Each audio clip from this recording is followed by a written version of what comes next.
नाज़रीन अस्सलाम वालेकुम। ज़ेड न्यूज़ के ख़बरनामे में आपका इस्तक़बाल है। मैं सलमान ख़ान। आगे बढ़ने से पहले इस सुर्खियों पर नज़र डालते हैं।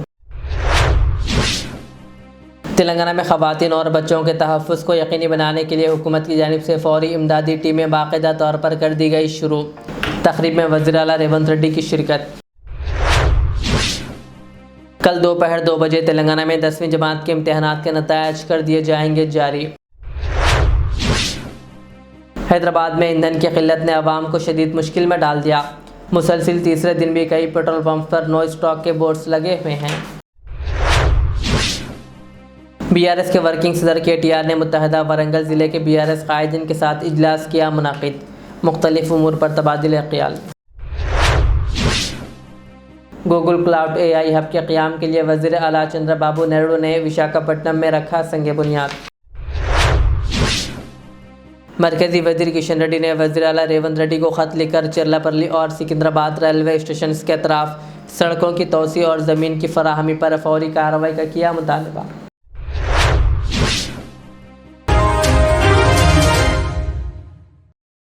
तेलंगाना में ख़वातीन और बच्चों के तहफ़्फ़ुज़ को यकीनी बनाने के लिए हुकूमत की जानिब से फ़ौरी इमदादी टीमें बाकायदा तौर पर शुरू कर दी गई है। बंदर हिल्स के कमांड कंट्रोल सेंटर में मुनाक़िदा तक़रीब में वज़ीर आला रेवंत रेड्डी ने इन टीमों का इफ्तिताह किया। इस मौके पर वज़ीर आला ने कहा कि शहर में ख़वातीन के लिए बिला खौफ व ख़तरे नक़ल हरकत का माहौल फ़राहम करना हुकूमत की अव्वलीन तरजीह है। उन्होंने बताया कि इन टीमों का बुनियादी मकसद ख़वातीन की सलामती और हंगामी हालात में फ़ौरी मदद फ़राहम करना है। उन्होंने मज़ीद कहा कि इन टीमों को इमरजेंसी नंबर्स 100 और 112 से मुंसलिक किया गया है ताकि किसी भी मुश्किल सूरत में फ़ौरी रद्द-ए-अमल मुमकिन हो सके। आवाम से अपील की गई है कि किसी भी वाक़े की इत्तला देने में हिचकिचाहट महसूस ना करें।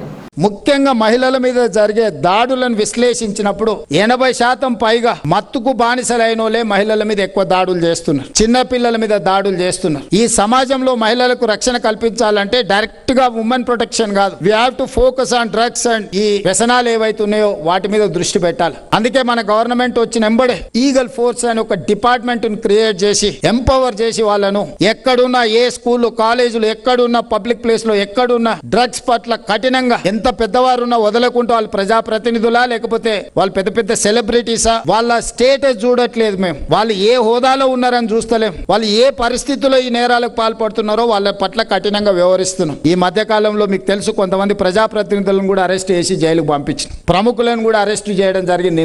ఇందులో ఎవ్వరికి మినహాయింపు లేదు. ముఖ్యంగా నేను పీస్ కమిటీ సభ్యులను నేను అడుగుతున్న, ఒకప్పుడు మత సామరస్యాన్ని కాపాడడానికి మీరు చాలా కీలకమైన బాధ్యత పోషించారు. ఈ రోజు ఈ సమాజమే ఒక ప్రమాదానికి గురయ్యే ప్రమాదం ఉంది. మీ ప్రాంతాలలో, మీ గల్లీలలో, మీ స్కూళ్ళ దగ్గర లేకపోతే మీరుండే నివసించే ప్రాంతాలలో ఈ గంజాయి గాని డ్రగ్స్ గాని ఈ మద్యం బానిసల వల్ల జరుగుతున్న అంశాలను తక్షణమే మీరు పోలీసుల దృష్టికి తీసుకురావాల్సిన అవసరం ఉన్నది. సమన్వయ కమిటీలను నేను DGP గారికి, కమిషనర్ గారికి నేను సూచన చేస్తున్నా. ఈ పీస్ కమిటీ ఫోర్స్ ని ఈ డ్రగ్స్ రిలేట్ దాంట్లో ఈ సామాజిక బాధ్యతలో వాళ్ళని భాగస్వాములు చేయండి, విస్తరించండి. మన పిల్లలైనా మంది పిల్లలైనా వాడు గంజాయి గాని డ్రగ్స్ గాని ఇట్లాంటి వ్యసనాలకు లోనైతే వాళ్ళని ఎట్లయితే మహిళలకు రక్షణ భరోసా లేకపోతే ఇతర సెంటర్లకు ఎట్లా పంపుతున్నామో ఈ రోజు రిహాబిలిటేషన్ సెంటర్స్ కూడా మనం పెద్ద ఎత్తున ప్రారంభిస్తున్నాం. డ్రగ్స్ రిలేటెడ్ NGOలను కార్పొరేట్లను కూడా భాగస్వాములను కాండని నేను చెప్తున్నా. మనం ఎంత సాధించినా మన పిల్లలు వ్యసనాలకు లోనైతే మన జీవితకాల విజయము ఒక్క క్షణంలో కుప్పకూలిపోతుంది. ఎవరెస్ట్ అంత ఉన్నత శిఖరాల నుంచి అదా పాతాళానికి తల్లిదండ్రులుగా మనం పడిపోతాం. ఈ బాధ్యతను ఎప్పుడైతే మనం నిర్వహించలేదో ఈ సమాజానికి మనము అన్యాయం చేసిన వాళ్ళం అయితము. దయచేసి ఇక్కడ ఉన్న నగర ప్రముఖులందరికీ నా విజ్ఞప్తి ఒక్కటే, ఈ మత్తును వదిలించాల్సిన అవసరం ఉన్నది. అవసరమైతే కఠినంగా వ్యవహరిద్దాం. ఎంత పెద్ద సెలబ్రిటీ ఇందులో ఉంటే అంత ఫాస్ట్ గా రీచ్ అవ్వండి, తీసుకొచ్చి చెర్లపల్లెనో చెంచల్గూడలను కూర్చోబెట్టుండ్రి. కేసుల మీద కేసు కట్టి లోపలనే ఉంచండి, ఓ సంవత్సరం వరకు బయటకు వెళ్లకుండా. అప్పుడు ఈ సమాజంలో ఒక బాధ్యత వస్తుంది, భయం వస్తుంది. బాధ్యతనే ఉండాలి, బాధ్యత లేనోని భయపెట్టన్నా మీరు కంట్రోల్ చేయాలి. భయము బాధ్యత లేనప్పుడు విచ్చలవిడితనం వస్తుంది. ఈ విచ్చలవిడితనాన్ని ప్రభుత్వం సహించదు. నేను స్పష్టంగా తెలంగాణ రాష్ట్ర ముఖ్యమంత్రిగా తెలంగాణ ప్రజలకు నేను చెప్పదలుచుకున్నా, ఇలాంటి నేరగాళ్ల పట్ల ఈ ప్రభుత్వం కఠినంగా వ్యవహరిస్తుంది. మీరెంత పెద్ద రాజకీయ కుటుంబమైనా, ఎంత పెద్ద వ్యాపారవేత్తల కుటుంబమైనా, ఎంత పెద్ద ఉన్నతాధికారులకు సంబంధించిన వాళ్ళైనా, I don't care anyone, I don't spare anyone. It is clear and loud. Telangana में 10वीं जमात के इम्तहानी नतायज के ऐलान की तारीख तय कर दी गई है। ज़राए के मुताबिक कल 4 जुम्मे को दोपहर 2 बजे नतायज जारी किए जाएंगे। इत्तलात के मुताबिक हुकूमत के मुशीर के केशव राव नतायज का ऐलान करेंगे। इम्तहानात 14 मार्च से शुरू होकर इस माह की 13 तारीख को अख्ताम पजीर हुए थे, जिनमें तकरीबन 5,15,000 रेगुलर तलबा ने शिरकत की। 23 अप्रैल तक जवाबी पर्चों की जाँच मुकम्मल कर ली गई थी। पहले ये कहा जा रहा था कि नतायज मई के पहले हफ्ते में जारी होंगे, ताहम अब इन्हें 29 अप्रैल को जारी करने की तैयारियां मुकम्मल कर ली गई है। हैदराबाद में ईंधन की किल्लत ने आवाम को शदीद मुश्किल में डाल दिया है। मुसलसिल तीसरे दिन भी कई पेट्रोल पंप पर नो स्टॉक के बोर्ड्स लगे हुए हैं, जबकि जहां पेट्रोल दस्तियाब है वहां गाड़ियों की लंबी कतारें देखी जा रही है। पुराने शहर के साथ साथ दीगर इलाकों में सूरत हाल ज़्यादा ख़राब है। घंटों इंतज़ार के बावजूद ईंधन ना मिलने पर शहरियों ने एहतजाज किया, जबकि सड़कों पर ट्रैफिक जाम भी बढ़ गई है। हुकूमत की जानिब से वाफर सप्लाई के दावों के बावजूद शहरियों में तशवीश बरकरार है और मामूल की ज़िंदगी मुतासिर हो रही है। BRS के वर्किंग सदर KTR ने मुत्तहिदा वरंगल ज़िले के BRS कायदीन के साथ एक इजलास मुनक़्क़िद किया। इजलास में पार्टी के रुकनियत मुहिम और हर गाँव वार्ड में तंजीम को मजबूत बनाने पर जोर दिया गया। इजलास में वरंगल कॉरपोरेशन इंतखाबात को मद्देनज़र रखते हुए हिकमत अमली पर भी तफसीली तबादला ख्याल किया गया।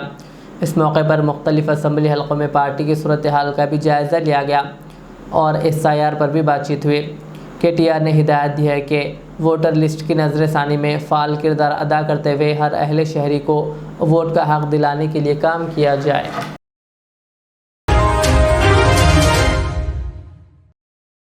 गूगल क्लाउड AI हब के क़याम के लिए वज़ीर आला चंद्रबाबू नायडू ने विशाखापट्टनम में संग बुनियाद रखा, जिसे रियासत की टेक्नोलॉजी और सरमायाकारी के शोबे में एक अहम पेशरफ्त करार दिया जा रहा है। इस मौके पर उन्होंने कहा कि दुनिया जहां गूगल पर तलाश करती है, वहीं गूगल ने आंध्र प्रदेश का इंतखाब किया है। तकरीब से खिताब करते हुए वज़ीर नारा लोकेश ने कहा कि ये प्रोजेक्ट रियासत की तरक्की में एक संगमेल साबित होगा। तकरीबन 1,35,000 करोड़ रुपए की सरमायाकारी से तामीर के दौरान 25,000 रोज़गार के मौके पैदा होंगे, जबकि मुकम्मल होने के बाद तकरीबन 2 लाख अफराद के लिए बिलवास्ता व बिलावास्ता रोज़गार का निज़ाम कायम होगा। अमेरिकी कौंसिल जनरल ने कहा कि ये सरमायाकारी अमेरिका और भारत के मजबूत ताल्लुकात की अक्कासी करती है। उन्होंने बताया कि ये AI हब 600 एकड़ पर मुश्तमिल जदीद टेक्नोलॉजी से भरपूर होगा, जो अमेरिका भारत कनेक्ट इक़दाम का अहम हिस्सा बनेगा। With Google innovation and Andhra Pradesh speed of governance, both we want to integrate. We want to produce a model for the rest of the world. That is where we are thinking. Either it may be education, it may be health, it may be agriculture, logistics, everything, even one family, one entrepreneur. We want to work all these things. Very soon, every citizen is going to see AI tutor, AI doctor, AI agronomist, AI personal assistant. Today I am having 4 secretaries. From tomorrow onwards, I am going to have one more secretary, that is AI assistant. It will supersede everybody. It will guide me what I have to do time and again. That is where Google is going to provide. My minister is here, Mr. Lokesh. He went to Stanford and also Carnegie Mellon. Now he is a HR minister. I am confident. I want to compete with him by delegating some powers, how he is going to work and produce outcomes. I am confident he is competent and also he is going to produce this result. Search engine ga మొదలైన Google ఇప్పుడు Bharat growth ఇంజిన్గా తయారు కాబోతుంది. ప్రపంచం గూగుల్లో వెతుక్కుంటే అలాంటి Google ఆంధ్రప్రదేశ్ని ఎంచుకునింది.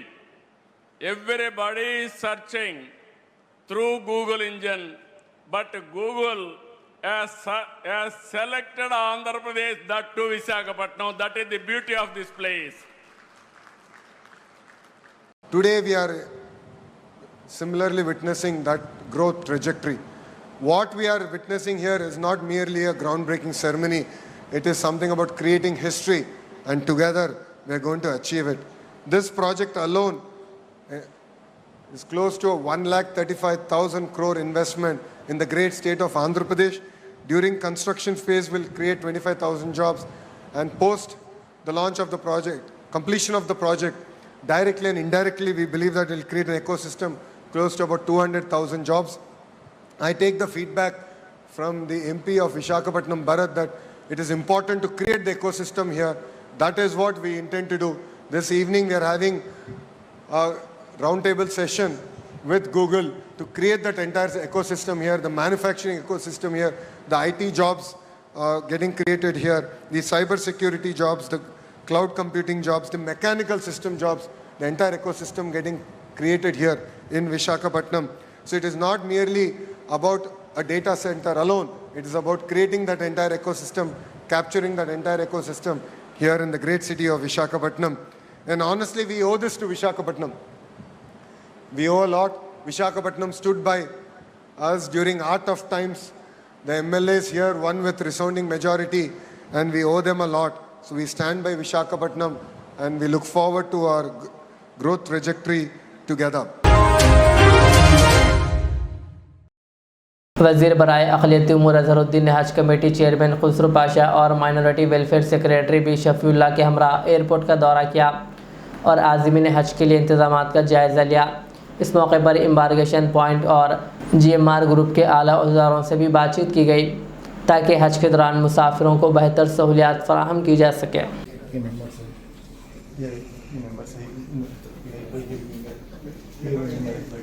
ये हमारे पास ये असिस्टेंट सेक्रेटरी मसूद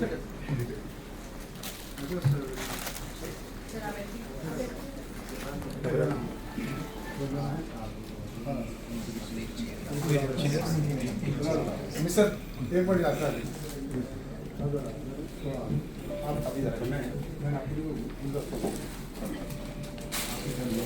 आप और आपका फाइन नहीं है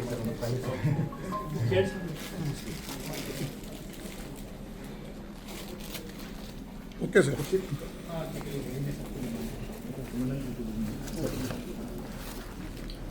कौन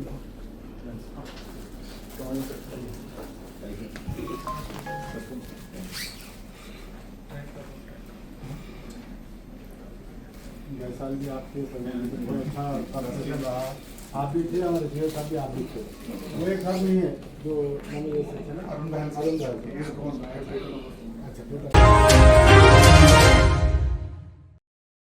रियासती वज़ीर वी श्रीहरि ने मरकज़ी वज़ीर राजीव रंजन सिंह से नेशनल फिशर्स डेवलपमेंट बोर्ड के दफ्तर राजेंद्र नगर में मुलाकात की। इस मौके पर महकमे माही परवरी और मवेशी परवरी के आला अहदेदारान भी मौजूद थे। मुलाकात के दौरान वज़ीर श्रीहरि ने तेलंगाना में वज़ीर आला रेवंत रेड्डी की क़ियादत में जारी मुख्तलिफ़ स्कीमों और इनके नताइज से आगाह किया और मरकज़ी हुकूमत से ताउन की दरख्वास्त की। मुलाकात में आबी ज़राअत की तरक्की, इंश्योरेंस सहूलियात और वसाइल की मुसन्निफ़ाना तक़सीम जैसे उमूर पर तबादला ख़याल हुआ। मरकज़ी वज़ीर ने तजावीज़ पर मुतबिज़ रद्दअमल देते हुए गौर का यकीन दिलाया, साथ ही इस इदारे को राजेंद्र नगर से मुंतकिल करने की खबरों की तरदीद की।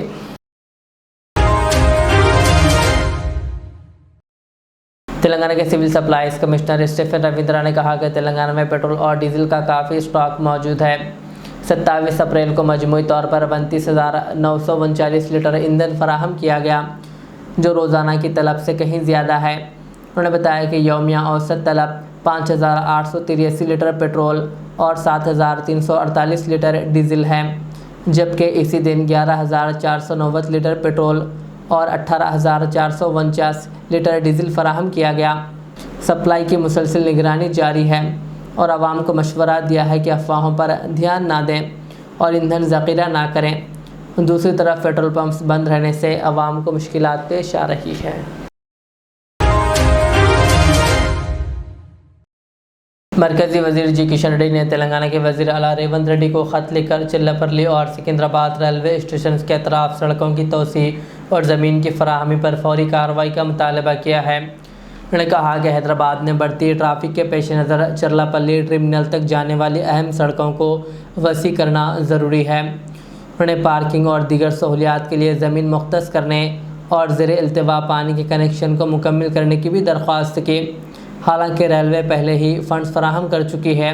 इसके अलावा सिकंदराबाद स्टेशन के नॉर्थ टर्मिनल की सड़क को चौड़ा करने की भी अपील की गई है और वज़ीर आला से ज़ाती मुदाखलत करते हुए फ़ौरी इक़दाम की दरख्वास्त की गई।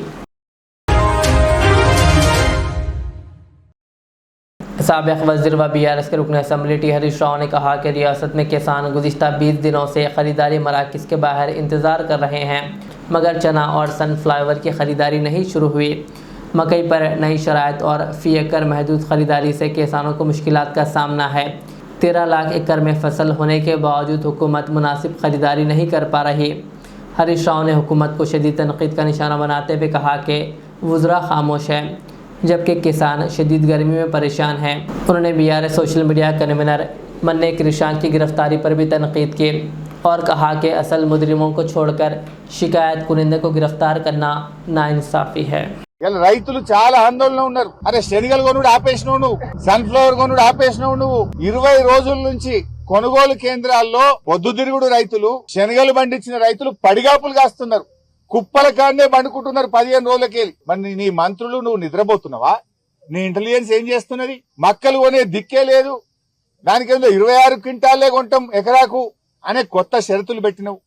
13 లక్షల ఎకరాల్లో మక్కలు పండినాయి. ఈ రోజు రాష్ట్ర ప్రభుత్వం సగం కూడా మక్కలు కొనక 1600కు 1700కు బయట మక్కలు అమ్ముకునే పరిస్థితి ఉంది. వడ్ల కొనుగోలు కేంద్రాలు స్టార్టే అయితలేవు. ఇలా 5 కిలోలు 6 కిలోలు తాలు పేరు మీద కటింగ్ పెడతా ఉన్నారు. అప్పుడేమో రేవంత్ రెడ్డి పెద్ద పెద్ద డైలాగులు కొట్టిండు, తాలు పెడితే తోలు తీస్తా అన్నాడు. ఇప్పుడు ఎవరు తోలు తీయమంటావు రేవంత్ రెడ్డి?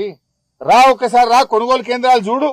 మిల్లర్ల దగ్గర 50, 60 లారీలు నల్గొండ జిల్లాలో మిల్లర్లు దించుకోక 4 రోజులు 5 రోజులు లారీలు మిల్లుల ముందు ఇలా ఆగిపోయి ఉన్నాయి. 10 రోజులు కొనుగోలు కేంద్రాల్లో గన్నీ బ్యాగులు లేక, ఫ్యాన్లు లేక, ప్యాడీ క్లీనర్లు లేక, కొనే దిక్కు లేక రోజుల తరబడి ఎండలో రైతులు మాడిపోతా ఉన్నారు. తరుగు పెడుతుంటే పట్టించుకునే దిక్కే లేదు నీ ప్రభుత్వంలో.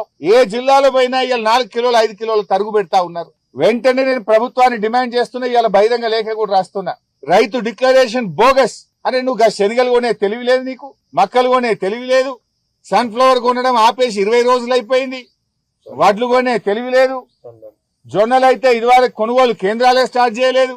జైరాబాద్ లో, నారాయణ ఖేడ్లో, జూక్కల్లో, కామారెడ్డిలో, ఆదిలాబాద్ లో జొన్నలు పండిన రైతులు ఇవాళ సంగారెడ్డిలో చాలా ఇబ్బంది పడుతున్నారు. జొన్నలు పండిన రైతులు కొంటవా కొనవా జొన్నలు? ఏంది అసలు?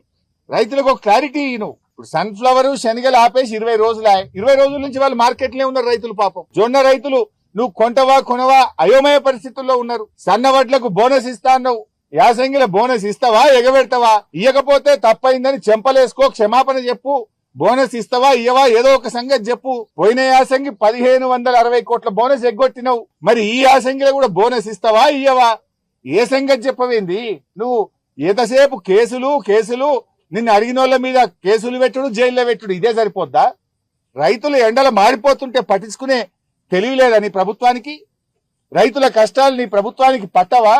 వేల లక్షల మంది రైతులు ఇవాళ మార్కెట్ యార్డ్లలో గోసపడతా ఉంటే నీ మంత్రి పోడు, నువ్వు పోవు, నీ అధికారులు పోరు.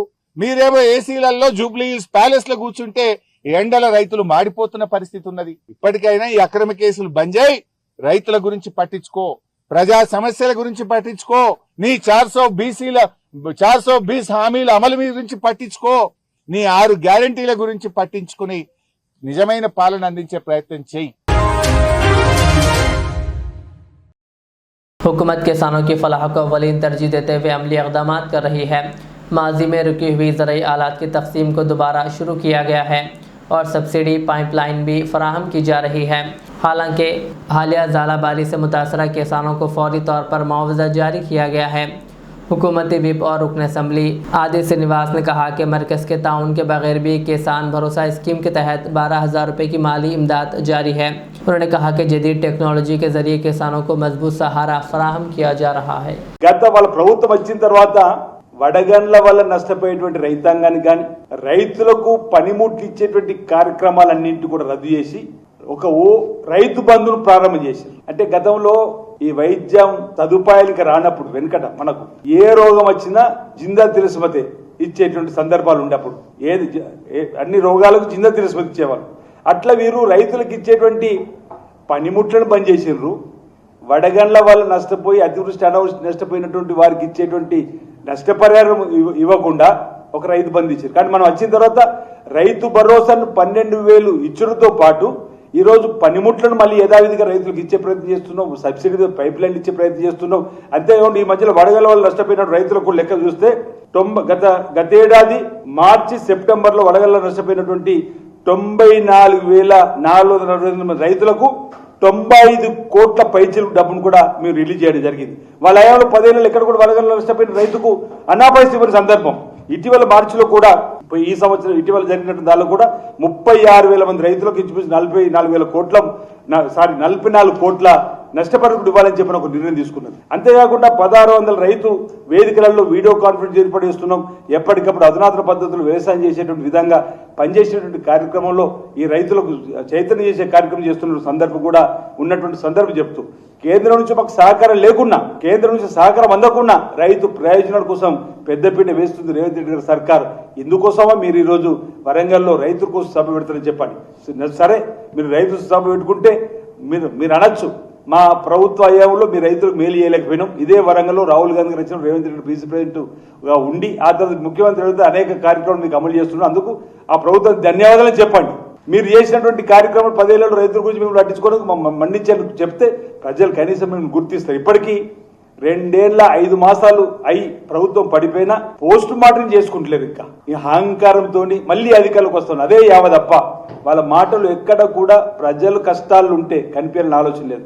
2 సంవత్సరాల 5 మాసాలలో జరిగినటువంటి 8 శాసనసభ సమావేశాలు జరిగితే ప్రతిపక్ష నేతగా ఉన్నటువంటి ప్రతిపక్ష హోదాలు ఉన్నటువంటి కేసీఆర్ గారిని మేము అనేక మంది రమ్మన్నాం. సరే, మీరు రమ్మంటే రాలేదు. కనీసం మీ కూతురు అడుగుతుంది కొత్త పాటు పెట్టినప్పుడు ఆ సార్ రారు, మళ్ళీ కారు రారు అని చెప్పని ఆమెను అంటున్న సందర్భంలో మళ్ళీ మేము అధికారులకు వస్తామని చెప్పినటువంటి మాయ మాటలు, మభ్యపెట్టే మాటలు ప్రజలు నమ్మరని మాట సందర్భంగా నేను తెలియజేస్తూ మేము ముమ్మాటికి ప్రజల పక్షాన్ని నిలబడుతున్నాం. ప్రజలకు ఇచ్చిన హామీలన్నీ కూడా అమలు చేసుకుంటూ ముందుకు పోతున్నాం.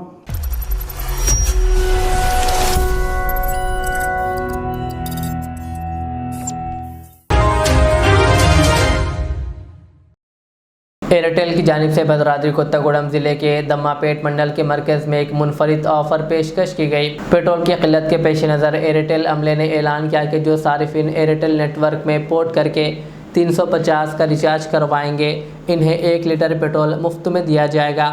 इस ऐलान के बाद मुकामी अवाम बड़ी तादाद में एयरटेल सिम लेने के लिए आगे आ रही है और इस ऑफ़र में ख़ास दिलचस्पी दिखा रही है।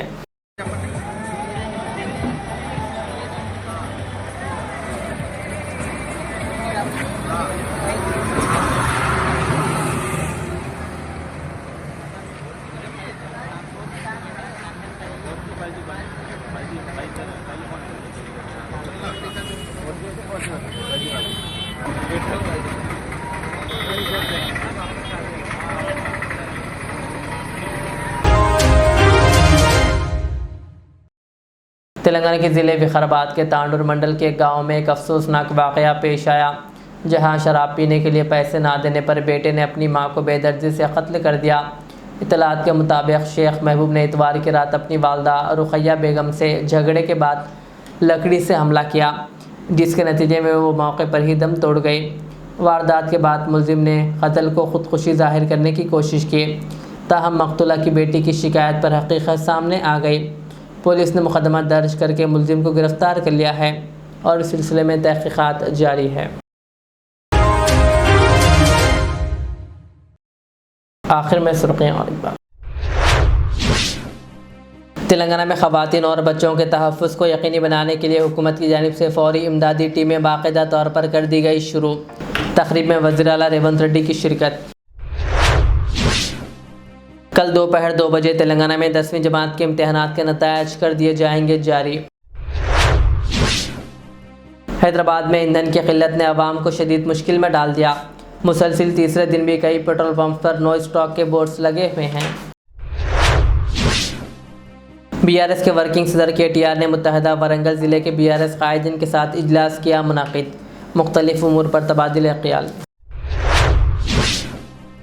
गूगल क्लाउड AI हब के क़याम के लिए वज़ीर आला चंद्रबाबू नायडू ने विशाखापट्टनम में रखा संग बुनियाद। मरकज़ी वज़ीर किशन रेड्डी ने वज़ीर आला रेवंत रेड्डी को ख़त लिखकर चिरलापल्ली और सिकंदराबाद रेलवे स्टेशन के अतराफ सड़कों की तोसी और ज़मीन की फराहमी पर फौरी कार्रवाई का किया मुतालबा।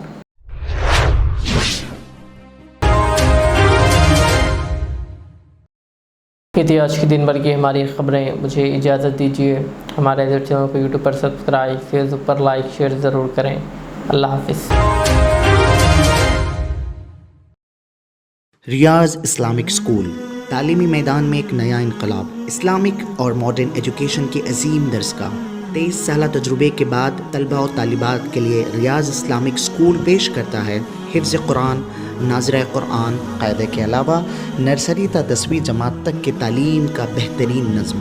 बच्चों के लिए हॉस्टल की सहूलत, मुस्तहिक़ तलबा के लिए खुसूसी रियायत, तलबा और तालिबात के लिए अलहदा क्लासेस के माकूल नज़्म, खुसूसी computer classes, hardware and software training, बच्चों में तहरीरी और तकरीरी सलाहियतों को उजागर करने के लिए हफ्तावारी प्रोग्राम, काबिल और मुशफ़िक़ असातिज़ा इकराम की निगरानी में बेहतरीन तालीम नज़्म।